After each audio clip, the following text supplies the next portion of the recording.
Bem-vindo ao canal. Esse vídeo é a história completa do BL Uma Jornada para Matar Você. O BL abre mostrando um clima tenso dentro da organização criminosa. Catalca é o subchefe, alguém importante, mas também impulsivo e difícil de controlar. Ele acaba ajudando uma mulher que está sendo agredida, mas, para isso, termina mexendo com um integrante de uma facção rival, e isso acaba virando um grande problema. Para não piorar ainda mais a situação, Kyrie, que está como líder interino, toma uma decisão estratégica. Manda Catalca tirar um tempo de folga para descansar bem longe. Ele faz parecer que é uma forma de protegê-lo, como se fosse apenas um afastamento temporário. Só que isso é apenas uma fachada. Na verdade, Kyrie já decidiu eliminar Catalca de forma discreta. Para isso, ele chama Odajima para acompanhá-lo, mas antes já deu uma ordem secreta: matar Catalca durante esse período em que ele estará afastado. Ele acredita que está apenas sendo temporariamente mandado para longe. Mas, sem saber, ele já foi condenado à morte por alguém que deveria liderar e proteger. Odajima é calmo, silencioso e extremamente controlado, agindo sempre com lógica, ao contrário de Catalca, que costuma agir por impulso. Ao longo da missão, Odajima assume 3 papéis ao mesmo tempo: motorista, acompanhante e guarda-costas. No entanto, por trás dessa postura discreta e profissional, há um objetivo oculto. Ele está apenas esperando o momento certo para agir. Quando entram em um restaurante, 2 caras o provocam, acreditando que Catalca não faria nada, mas é aí que eles se enganam, porque não conhecem a peça. Ele faz Odajima dar uma surra nos caras só para sentir o gosto da vingança, e ainda provoca dando dinheiro para eles comerem sushi. Os caras imediatamente correm até ele, se curvam e praticamente imploram para serem discípulos dele. Catalca apenas os ignora e deixa os perseguidores para trás. No caminho, Catalca encontra um garotinho pedindo ajuda, segurando um pássaro moribundo. Ele passa o resto do dia segurando o pássaro sem saber o que fazer com ele. Odajima, que age de forma mais fria, já pensa no destino do pássaro. Ele provavelmente vai morrer. Aí Catalca faz uma pergunta sensível, perguntando se Odajima já tirou a vida de alguém. Ele declara que não, desde que entrou para a família, mas já tirou a vida de 2 pessoas, o pai e a mãe. Apesar do absurdo, Catalca não fica surpreso e conversa como se fosse algo comum. Ele conta que também já fez isso quando era um soldado raso, e que parou de contar depois de 10. O número é ainda maior se incluir aqueles de quem mandou seus subordinados cuidarem.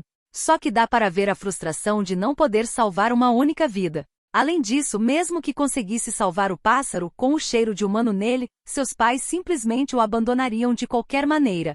Mais tarde, Odajima traz comida e a coloca na boca de Catalca, já que ele está impossibilitado de comer com as próprias mãos enquanto segura o passarinho. No dia seguinte, ele faz um túmulo para o pássaro, que não resistiu, e tenta tranquilizar o garotinho. Apesar de ser triste, todo ser vivo morre um dia, não tem como evitar. Ele ainda usa a própria roupa para soar o nariz do garoto e, como não tem incenso, acende um cigarro para usar no lugar. Enquanto isso, Odajima observa aquela cena. Ele sabe que tem que seguir a ordem do chefe e tirar a vida de Catalca, mas, a cada momento que passa, essa tarefa fica ainda mais difícil de ser cumprida. Catalca rouba uma vara de pescar de outro garoto. Ao mesmo tempo, Odajima se aproxima por trás com passos lentos e silenciosos, evitando qualquer ruído. Ele segura a arma e a aponta, pronto para agir, mas Catalca não demonstra surpresa, como se já esperasse por aquilo. Com calma, ele começa a falar, lembrando de um episódio do passado. Conta que algum tempo antes, um assassino de aluguel invadiu o escritório da família deles. Assim que entrou, começou a disparar em todas as direções, causando um verdadeiro massacre. No meio do caos, diante de todos, o conselheiro foi gravemente atingido na cabeça, mas, mesmo ferido, ainda conseguiu falar. Ele pediu a Catalca que agisse rapidamente, dizendo que se nada fosse feito não sobreviveria. Ele acredita que não poder morrer é a parte mais assustadora. Além disso, diz que Odajima é desajeitado das maneiras mais estranhas e que não quer que ele estrague tudo. À noite, Odajima conversa com o chefe. Ele conta que ainda não teve a oportunidade certa de tirar a vida de Catalca. Kyrie ordena que ele faça isso rápido, diz que Odajima não passa de uma ferramenta para ele e que por isso deve fazer o que ele manda. Além disso, pergunta se ele não guarda rancor de Catalca por causa de 7 anos atrás. Depois da conversa, Odajima se lembra do passado. No inverno de 2018, eles estavam enfrentando uma gangue, e alguém muito importante para ele foi morto. A morte tem ligação direta com a facção Yakuza, possivelmente com pessoas do círculo de Catalca. Isso destruiu completamente. Então, de certa forma, Odajima não está apenas obedecendo a uma ordem. Aparentemente, ele quer vingança pelo que aconteceu com Azai. Durante a jornada, Kataoka faz amizades por onde passa. Ele é alegre e carismático, enquanto Odajima continua fechado, apenas observando. O assunto da conversa logo passa de algo divertido para algo muito triste. A garota conta que seu marido está em um centro de detenção, no corredor da morte, porque ele tirou a vida de 2 pessoas e roubou 27.080 ienes de alguém. Kataoka faz uma comparação e acredita que então, ele mesmo já deveria ter sido executado muitas vezes. Depois, a garota trata tudo isso como passado e leva Kataoka como cliente para outro lugar. Lá, ele comenta com Odajima que provavelmente não voltará esta noite, já que encontrou uma mulher de peitos bonitos por lá. Enquanto passa um tempo sozinho, Odajima se lembra de Azai, morando em uma casa simples com o mínimo de dinheiro possível, a ponto de nem poder comprar um ar-condicionado. Aí eles conhecem Kataoka pela primeira vez, apenas 5 anos mais velho que eles, mas já sendo próximo na fila para se tornar subchefe. Azai fica super entusiasmado em conhecê-lo. Kataoka acaba percebendo toda aquela euforia e entrega dinheiro para ele comprar cigarro e sushi, enquanto Odajima o encara como se não tivesse gostado daquilo. Azai fica tão inspirado em Kataoka que faz até um topete para se parecer com ele. Ele fala da ilha onde nasceu, que era tão pequena que uma criança poderia andar por toda ela. Todos na ilha se conheciam. Ele passou todos os dias olhando para o mar, e quando olhava, sentia que podia fazer qualquer coisa. Então disse a si mesmo que um dia seria como Kataoka e faria sucesso. E para sua mãe construiria uma casa grande, além de dizer que Odajima tinha que ir morar com eles. Voltando ao presente, Kataoka manda uma mensagem para Odajima ir até ele. Ele desabafa que deveria ter ficado fora a noite toda, mas assim que a mulher tirou a roupa, ela começou a chorar e disse que se fizesse aquilo, iria decepcionar o marido, então ele foi embora. Ele revela que desde a 5ª série já dormiu com mais de 1000 mulheres, mas nunca forçou ninguém que não estivesse disposta. E isso também se aplica a Odajima, mas ele já percebeu que Odajima já está com os dentes cravados nele. Kataoka o joga na cama.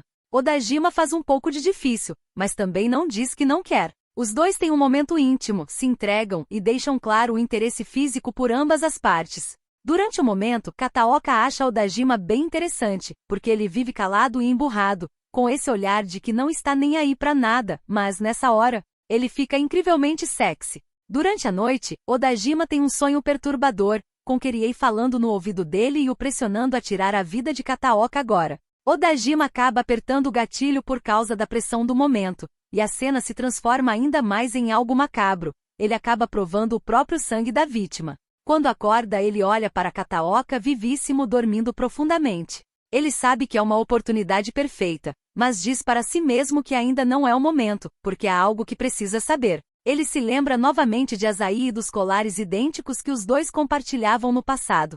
Kiriei está começando a ficar impaciente, porque Odajima ainda não matou Kataoka. E o problema é que tem que manter isso em segredo, sem que a família descubra. Odajima entrega uma passagem de barco para irem a uma ilha, a mesma que Azai tinha mencionado anos atrás, uma ilha que até uma criança consegue percorrer inteira. Durante a viagem, Kataoka fica muito animado, mas assim que chega começa a estranhar. A ilha fica no meio do nada. Eles passam por dentro de uma mata, e Kataoka faz drama o caminho todo. Até inseto ele tem que enfrentar, e então fica bravo porque Odajima não tirou o inseto de cima dele.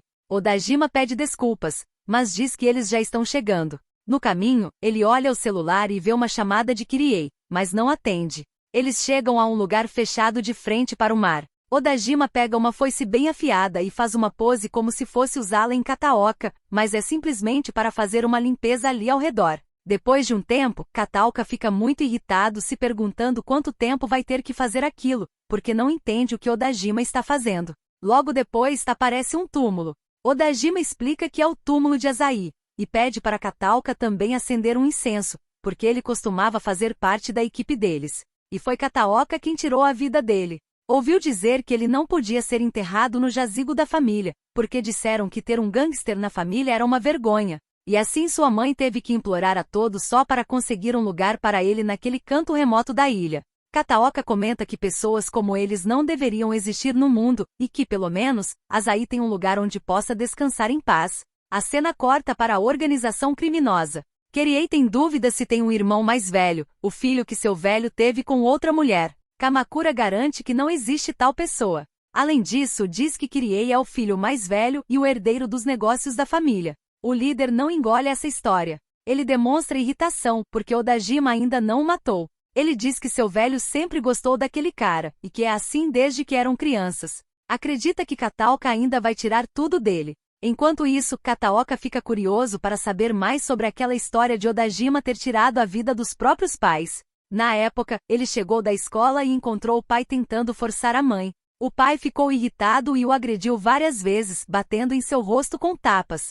Odajima fica em silêncio, frio, mas então observa o pai agredindo a própria mãe. Depois de apanhar, ela implora a Odajima que ele tire a vida dela, para acabar com todo o seu sofrimento. Então ele fez isso com ela e com o pai. Mas não é algo de que se orgulha. Ele acha que não deveria ter nascido.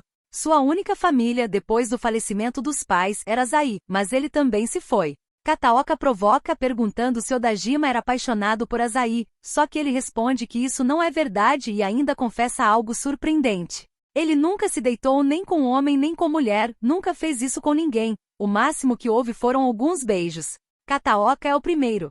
Ao escutar isso, ele fica em choque, sem palavras. Mas algum tempo depois, ele chega até a pedir Odajima em casamento, dizendo que as mulheres com quem esteve já passaram por isso. E que ele nunca tinha ficado com uma pessoa virgem antes. Por isso, quer se casar com Odajima para assumir a responsabilidade, porque é um homem. Por outro lado, Kirie está rodeado de mulheres na cama. Ele fica emotivo e, ao mesmo tempo, tomado de muito ódio enquanto olha para uma rosa. Ele pega a flor e a amassa, enquanto explica que quanto mais bonita uma coisa é, mais ele quer destruí-la. Kataoka acaba dormindo profundamente no colo de Odajima durante a viagem inteira. Quando chegam, assim que Odajima sai para comprar um café, um homem mais velho se aproxima, como se não quisesse nada, e pega Kataoka de surpresa, esfaqueando-o na barriga. Quando Odajima olha na direção dele, fica desesperado. Ele vai imediatamente até ele e o cara consegue fugir. No hospital, Kataoka já começa dando em cima da enfermeira. Odajima vem dizendo que isso é assédio e que se continuar fazendo cena, vão transferi-lo. Kataoka brinca, dizendo que sua esposa reclama muito. Enquanto isso, Kirie continua ligando para saber se finalmente Odajima fez o que ele pediu. Mas ele não atende e muda de assunto. Diz que já pediu para a polícia investigar o cara que o atacou, mas eles estão enrolando.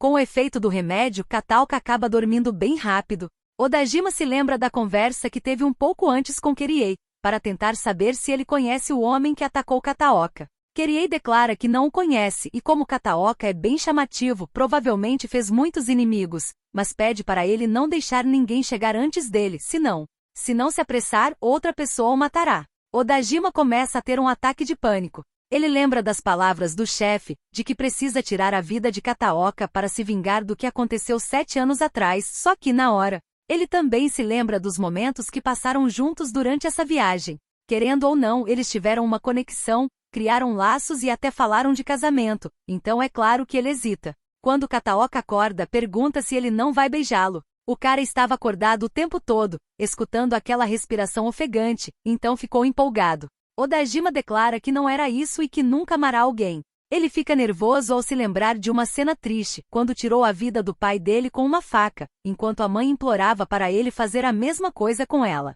Kataoka segura aquela mão trêmula, tentando dar algum tipo de apoio emocional. Kirie fica chateado novamente porque o pai dele, mesmo no leito de morte, perguntou por Kataoka, mesmo que ele estivesse bem na frente dele. Está frustrado porque não conseguiu derrotar Kataoka a tempo. Ele está bem melhor do ferimento. Ele entrega dinheiro para Odajima comprar 2 ternos pretos porque o velho faleceu. Depois de vestir a roupa, Odajima revela que caso Kataoka vá lá, eles vão matá-lo. O cara, em vez de ficar preocupado, brinca com a situação, apertando as nádegas de Odajima, dizendo que irão para uma saideira, então. Mas depois, ele decide continuar só depois que voltar, dizendo que vai cuidar bem da sua esposa.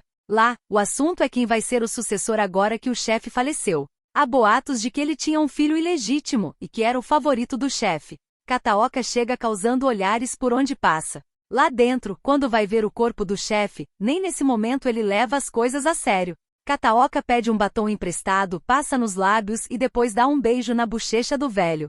O pessoal imediatamente o tira de cima, sem entender o motivo daquela presepada. Keri começa a rir da situação e chega a agradecer aquela atitude. Depois dessa cena, alguns integrantes do grupo demonstram satisfação em ver Kataoka novamente e se oferecem até para se esconder junto com ele, em vez de Odajima, que é tão melancólico e chato. Odajima aparece bem atrás dele, deixando o cara sem graça. Kataoka diz que esse cara é a esposa dele. Odajima fica constrangido, afirmando que não é verdade. Logo em seguida, o filho do chefe aparece, já começando uma intriga. Ele diz que Kataoka voltou para tirar tudo dele, enquanto o outro fala que o chefe sempre gostou muito dele desde criança, então deve muito a ele. Mesmo assim, ainda não está decidido quem será o novo sucessor da gangue. Depois, todos são convidados a entrar para ver o anúncio do testamento, e todos ficam apreensivos para ouvir. Akeri conta que todos sabem que o falecido chefe construiu esta organização com as próprias mãos, e no testamento ele deixa suas palavras finais.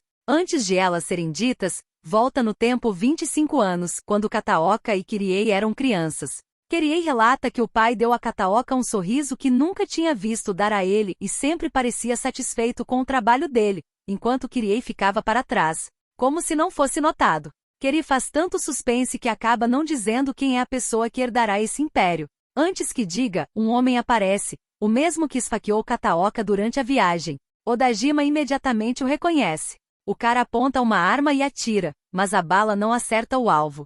Alguns homens vão atrás do infiltrado. Durante a perseguição, um homem é baleado. Kataoka e Odajima também vão para fora ver aquela confusão, e aí o cara tem a oportunidade novamente de atirar nele.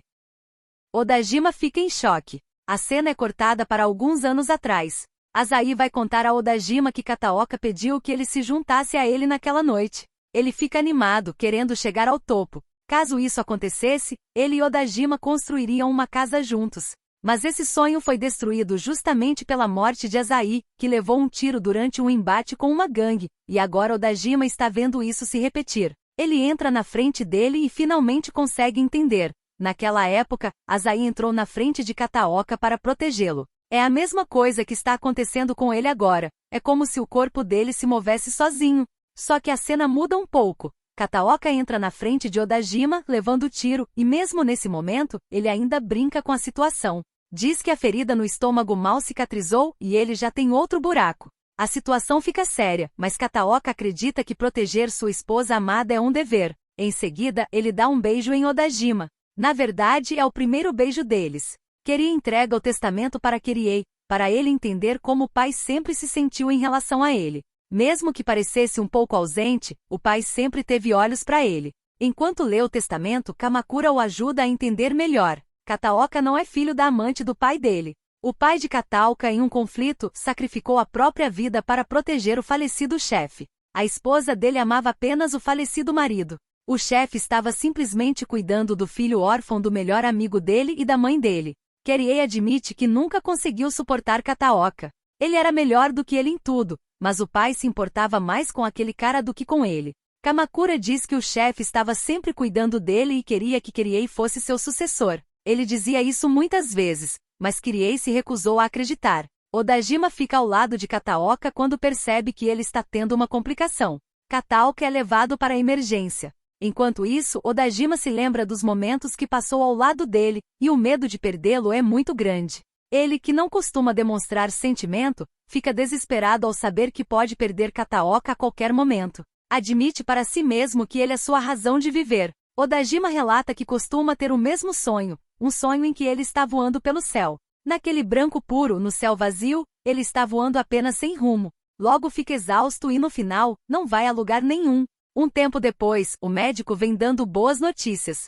Kataoka já está fora de perigo, embora ainda precise ficar em observação. Odajima fica sentado ao lado dele enquanto reflete, repetindo para si mesmo que Kataoka tirou a vida do melhor amigo dele. Então essa jornada para matá-lo se tornou a razão de viver dele. Mas Odajima também fez a mesma coisa que Azai fez, e então Kataoka o salvou. Odajima se despede e decide ir embora. Ele sai carregando uma bolsa e vai até Kirie. Lá, ele entrega 200 milhões para poder sair da organização. Kirie afirma friamente que essa pequena quantia não é suficiente para ele sair ileso. Ele quer que ele mate Kataoka. Odajima o lembra de que ele está tentando consolidar o poder dele e provavelmente não gostaria de perder a lealdade dos membros mais jovens encomendando um assassinato. Diante disso, Kirei pede para ele ir para onde quiser e nunca mais voltar. Da próxima vez que o vir, vai matá-lo. Odajima pede desculpa para o amigo Azai, porque não conseguiu cumprir a promessa dele. Depois disso, ele vai para o hospital ver Kataoka.